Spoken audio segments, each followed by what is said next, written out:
आखाती देशांमधील युद्धजन्य परिस्थितीमुळे जागतिक इंधन बाजारात अस्थिरता वाढू लागली असून त्याचा परिणाम भारतीय बाजारपेठेवरही जाणवू लागला।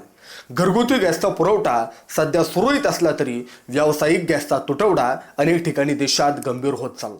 अशावेळी अहिल्यानगर जिल्ह्यातील संजीवनी उद्योग समूह आणि शंकरराव कोल्हे सहकारी साखर कारखान्यानं एक अभिनव आणि दूरदृष्टीपूर्ण पर्याय उभ्या देशासमोर आणलाय। इथेनॉलवर चालणारी आधुनिक शेगडी।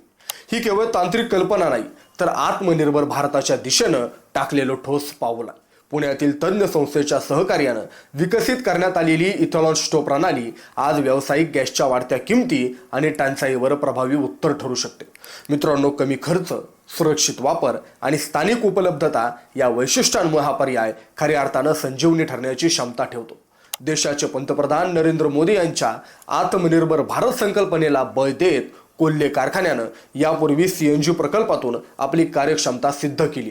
आता त्याच धर्तीवर इथेनॉलला मुख्य इंधन म्हणून पुढे आणण्याचा प्रयत्न सुरू आहे। सध्या देशात मोठ्या प्रमाणात इथेनॉल उत्पादन होत असून त्याचा केवळ मर्यादित वापर होत आहे। हा अतिरिक्त साठा जर स्वयंपाकासाठी वापरला गेला तर एलपीजी वरील अवलंबित्व मोठ्या प्रमाणात देशात कमी होऊ शकतं।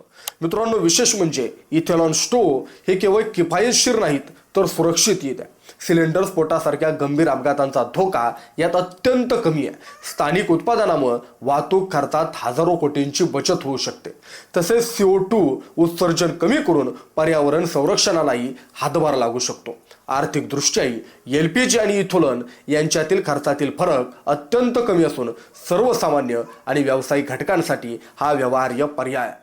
मित्रांनो, जागतिक स्तरावर केनियासारख्या देशात लाखो घरांमध्ये इथेनॉल स्टोव यशस्वीपणे वापरले जात आहे। भारतातही योग्य धोरणात्मक निर्णय घेतल्यास हा प्रयोग व्यापक यश मिळवू शकतो।